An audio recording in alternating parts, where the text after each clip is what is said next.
All right, Nick, let's talk about the Colorado Buffs. They've been the belle of the ball this entire offseason, obviously, with Coach Prime at the helm, all of these big time recruits and transfers coming in. Colorado is at the top of a lot of people's lists, and they're top of our list today to talk about. And we have a very, very interesting story to get into in here in just a minute. Yeah, Miles. But before we get into that, Buffs fans, we want to hear from you guys in the comment section below. Obviously, this is a completely revamped program from last year and frankly, almost every other year in program history. A lot of exciting new additions, both in the recruiting game and the transfer portal as well. As we head into spring ball, though, give us the one guy you're really looking forward to see as a Colorado Buff first in practice to see how he's going to fit into this program. Whether he's a guy that was on the program last year, a guy they brought in via transfer, or maybe a new recruit who enrolled early. Give us the name of that guy that you're excited to see more than anybody else in spring practice in the comment section below. But all right, Miles, give us what you got out of Colorado. Yeah, Nick, going off of the story that we have today, there might not be many guys left on the team that were there last year because Colorado got busy very early on.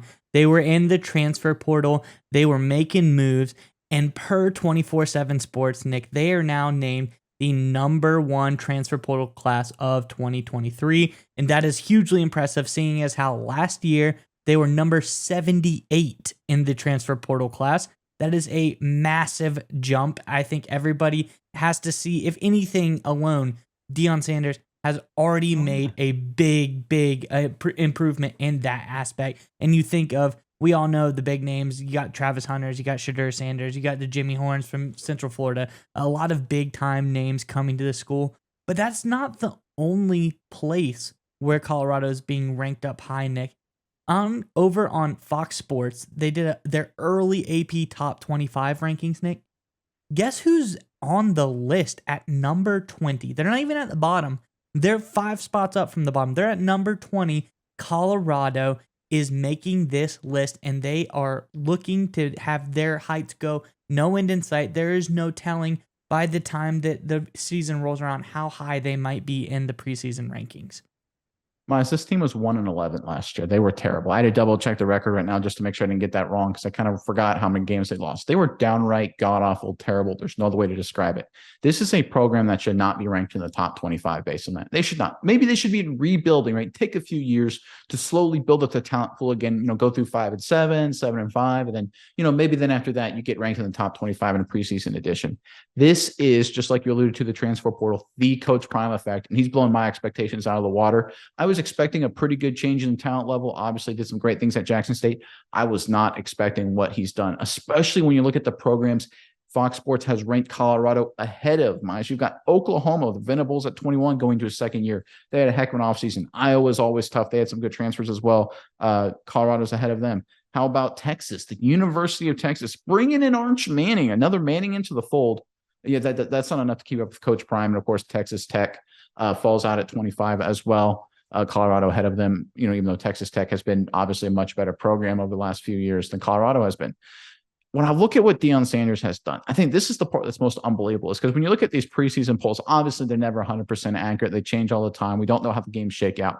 But this is just an analyst, and the analyst here specifically at Fox Sports, they're looking at everything saying, okay, who is the best rosters on paper going into the season? That's basically all they're doing here and trying to figure that out. In one offseason, the Colorado Buffs went from 110 on paper to 20.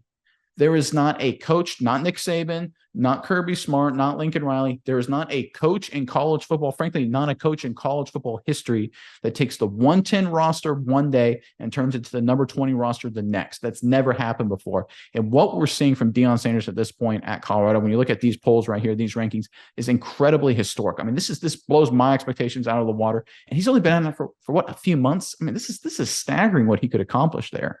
Yeah, and I think the big part is they haven't even played a game yet. They haven't even played a spring game yet. No one's seen how the defense and offense shakes out on the field yet. This is all hype generated, and I think it's good because I think the hype around Colorado doesn't necessarily match the talent that the roster has gained. You can imagine how much better Colorado is, but until we see it with our own eyes, there's no telling how far up this list they could jump. They have revamped this entire roster. I'm looking back at the guys they've gotten, not only through the transfer portal, Nick, but they've got huge recruits as well. 5-star corner, Kamani McLean. This is going to be like reminiscent of the Clemson Tiger no-fly zone with all these lockdown corners. They got 4-star running back Dylan Edwards.